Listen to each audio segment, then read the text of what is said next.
बिस्मिल्लाहिर्रहमानिर्रहीम। आवाज़ न्यूज़ के मुअज़्ज़ज़ नाज़रीन, अस्सलामु अलैकुम। प्रोग्राम मुलाकात के साथ मैं हूं आपका मेज़बान बिलाल शेर।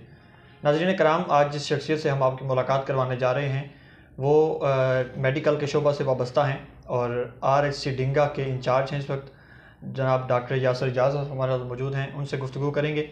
डॉक्टर साहब, आपको बहुत शुक्रिया अपना वक्त देने के लिए। सबसे पहले तो ये बताएं कि इब्तदाई तालीम कहाँ से हासिल की, बचपन कैसे गुजरा, इस तो आला तालीम के लिए कहाँ कहाँ गए? बिस्मिल्लाहिर्रहमानिर्रहीम। सबसे पहले शुक्रिया आवाज़ न्यूज़ टीम का कि जिन्होंने आज मुझे इस इंटरव्यू के लिए काबिल समझा।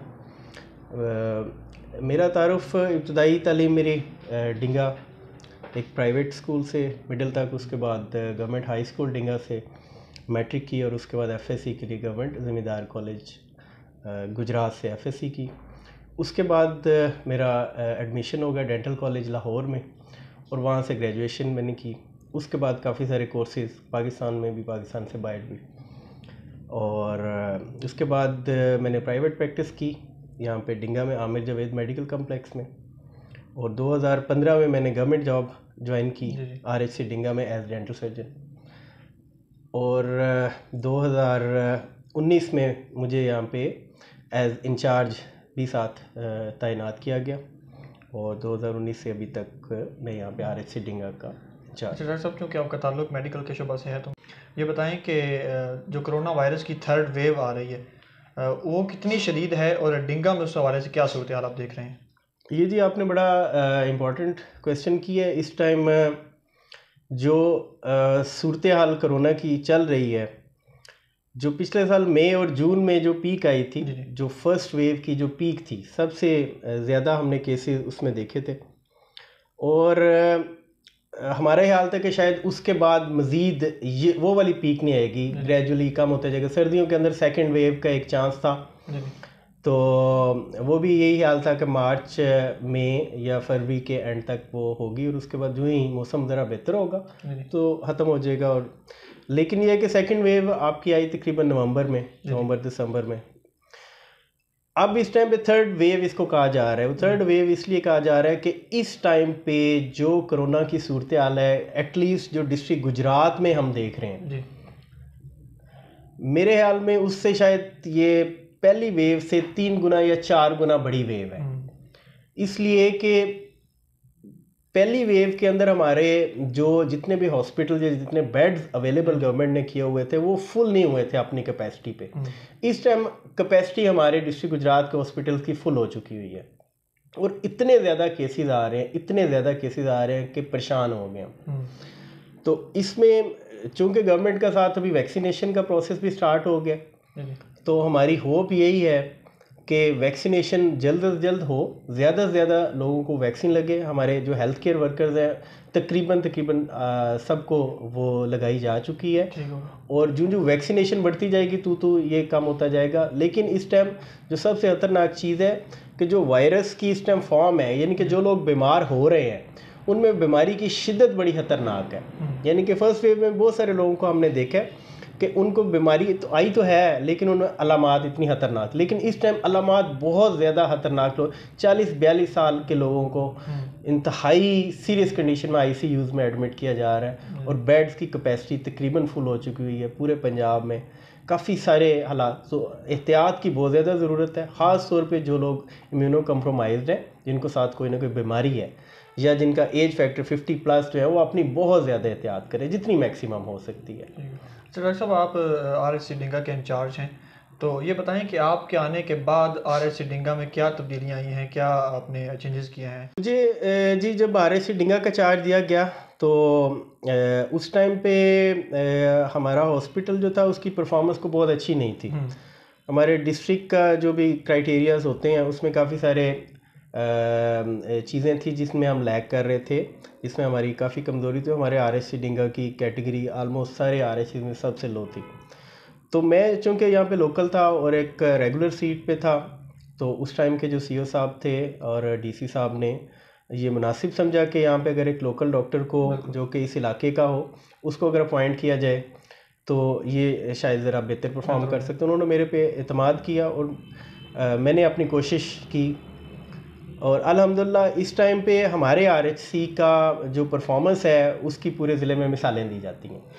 अल्हम्दुलिल्लाह हमारा सारे के सारे क्राइटेरियाज़ जो भी हमारी गवर्नमेंट की तरफ से जो डायरेक्शन होती हैं उन पे मुकम्मल हम मीट कर रहे हैं और आवाम की मैक्सिमम खिदमत करने की कोशिश कर रहे हैं। बहुत सारे लोगों ने इसमें, बहुत सारी NGOज़ ने, बहुत सारे प्राइवेट लोगों ने, मेरे दोस्तों ने इसमें काफ़ी ताउन की, काफ़ी सारी डोनेशन के वर्क से हमने अपने हॉस्पिटल की एमरजेंसी सर्विसेज को बहुत बेहतर किया, वार्ड्स को बहुत हद तक बेहतर किया है, अपने हॉस्पिटल की खूबसूरती में बड़ा इजाफा किया। खूबसूरती का जब भी या आउटलुक का जब भी नाम आता है तो हमारे हॉस्पिटल की पूरे डिस्ट्रिक्ट में मिसालें दी जाती हैं और तकरीबन ज़िले में नंबर 1 RHC कंसिडर किया जाता है हॉस्पिटल की सफाई सुथराई, खूबसूरती और बाकी मामलात के एतबार से। डॉक्टर साहब, आम आदमी जो है उनको इल्म ना होने की वजह से बाज़ दफ़ा कि RHC डिंगा में या सरकारी हॉस्पिटल में क्या क्या सहूलियात हैं, वो प्राइवेट अस्पतालों का रुख करते हैं। ये बताएं कि RHC डिंगा में आम आदमी के लिए कौन कौन सी सहूलियात, एक जायज़ा उसका। RHC डिंगा बेसिकली एक प्राइमरी लेवल का हॉस्पिटल है। गवर्नमेंट की 3 टोटल कैटेगरीज होती हैं, प्राइमरी, सेकेंडरी और टेरिशरी हॉस्पिटल जो होते हैं।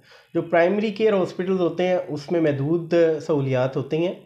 उसमें जैसे एक MBBS डॉक्टर्स होते हैं जो कि स्पेशलिस्ट नहीं होते, सिंपल MBBS डॉक्टर्स होते हैं, वुमेन मेडिकल ऑफिसर्स होती हैं, डेंटल सर्जन की सीट होती है और साथ बेसिक जो प्रिवेंटिव आपकी, जैसे बहुत सारी बीमारियां ऐसी होती हैं जो कम्युनिटी को लाक होने का खदशा होता है और उनको रोकने के लिए काफ़ी सारे प्रिवेंटिव प्रोग्राम्स होते हैं, जैसे पोलियो को रोकने के लिए, ठीक है, आपके TB को रोकने के लिए प्रोग्राम्स होते हैं, ठीक है, और मीज़ल्स होती है, आपके हसरा जिसे हम बोलते हैं, कोविड भी आलमोस्ट उसी में शामिल है।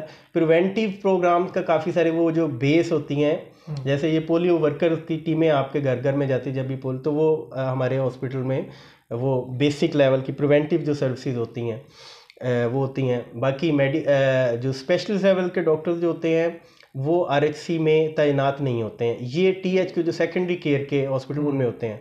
बेसिक यानी कि कोई भी आपको बीमारी है, आपका बेसिक चेकअप आपने करवाना है, RHC डिंगा में डॉक्टर जो होते हैं वो फ्री चेकअप करते हैं। वहाँ पे उन सारी बीमारियों की जो कि बेसिक लेवल की होती है उनकी फ्री मेडिसिन वहाँ पे होती है। वहाँ पे एक्सरे की सहूलत है हमारे पास, एक्सरे की मुनासिब सी एक फ़ीस होती है। बेसिक ब्लड टेस्ट होते हैं जो कि RHC लेवल पे हमारे पास जो बेसिक सारे HIV, हेपेटाइटिस के टेस्ट, उनकी भी मुनासिब सी फ़ीस होती है, ज़रा कम होती है, प्राइवेट से फ्री में नहीं होते हैं। डेंटल सर्जरी की वहाँ पे फैसिलिटी होती है और बस बाकी गायनी का जो होता है आपकी डिलीवरी ये टोटल फ्री होती है। यानी कि एक नॉर्मल डिलीवरी का एक पेशेंट है, हमारा पूरा जितना एरिया है, हमारे इर्द गिर्द जितने गाँव हैं वो सारे का सारे हमारे RHC के अंडर ही आते हैं और यहाँ पे उनके चेकअप की, उनके अल्ट्रासाउंड की और फ्री में डिलीवरी की यहाँ पे टोटल सहूलत होती है। ऑपरेशन की C-सेक्शन की सहूलत नहीं होती क्योंकि यहाँ पे ऑपरेशन थिएटर और स्पेशलिस्ट डॉक्टर्स यहाँ पे नहीं होते हैं। अच्छा डॉक्टर साहब, यहाँ आपने सहूलियात की जो बात की कि सहूलियात ये अवेलेबल हैं, ये बताएं कि RHC डिंगा समेत जितने 2 और हॉस्पिटल हैं सरकारी, उनको कौन कौन से मसाइल का सामना है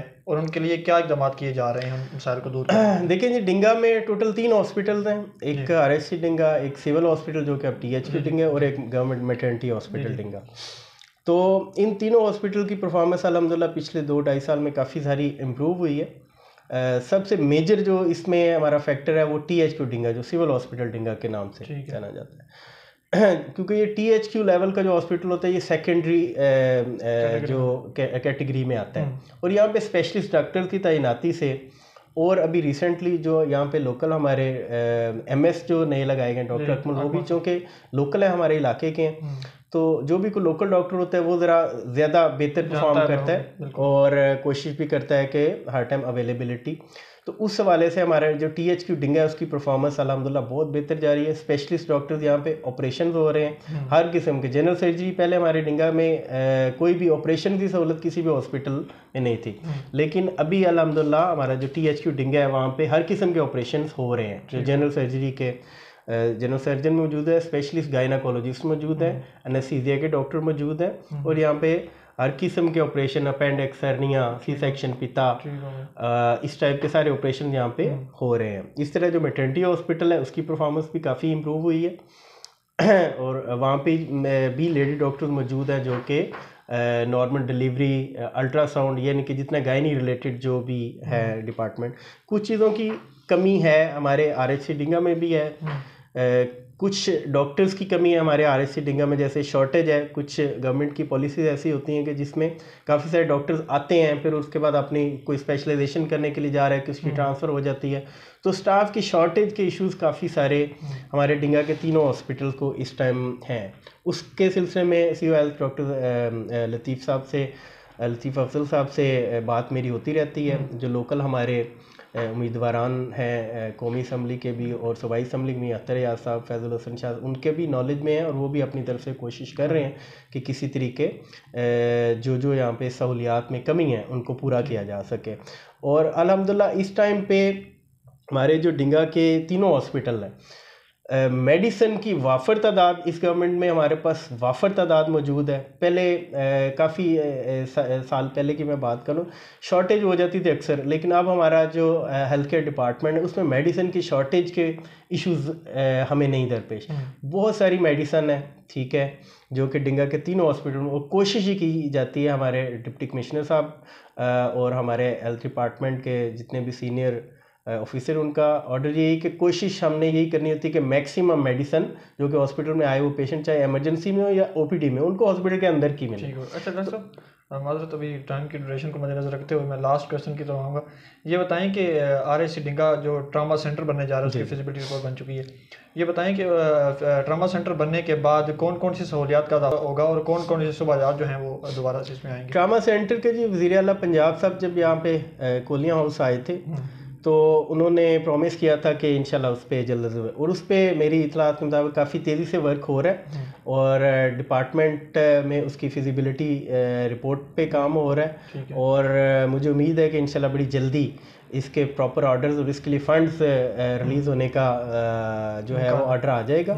जब ट्रामा सेंटर यहाँ पे बन जाएगा तो एक बहुत बड़ी कमी जो हमारे इलाके में, जो जैसे एक्सीडेंट केसेस होते हैं, बहुत सारे लोग हैं जो बाइक एक्सीडेंट्स होते हैं, हमारे इर्द गिर्द कुछ कारपेट रोड्स बने हैं, उसकी वजह से वो एक्सीडेंट केसेस जो होते हैं, बाजू को खुदा ना आसा किसी का टूट गया, को टांग की हड्डी, को ट्रामा केसेस फ्रैक्चर्स हो गए, तो उसके लिए पेशेंट्स को हमें पहले या तो गुजरात अजीज़ भट्टी रेफ़र करना पड़ता है या एक ट्रामा सेंटर लाला मूसा में ऑलरेडी चल रहा है। तो ये एक दूसरा ट्रामा सेंटर डिस्ट्रिक्ट गुजरात में बनेगा। तो जितने हड्डी जोड़ के ऑपरेशन होंगे यहाँ पे, ऑर्थोपेडिक सर्जन और जनरल सर्जन, ये दोनों पॉइंट होंगे और वो बहुत ज़्यादा सहूलत होगी आवाम के लिए। वो ऑलरेडी हमारे इलाके में पहले मौजूद है। बहुत शुक्रिया डॉक्टर साहब अपना कीमती वक्त देने के लिए। Thank you. नाज़रीन कराम, डॉक्टर यासर इजाज़ साहब से हमारी तफसीली बात हुई कोरोना वायरस के हवाले से और डिंगा में जो सरकारी हस्पताल हैं उनकी कारकर्दगी के हवाले से, उनमें सहूलियात के हवाले से। इंशाल्लाह नेक्स्ट प्रोग्राम में लेकर फिर आपके खिदमत में हाज़िर होंगे। अपने मेज़बान बिलाल शेर को इजाज़त दीजिए। अल्लाह हाफ़िज़।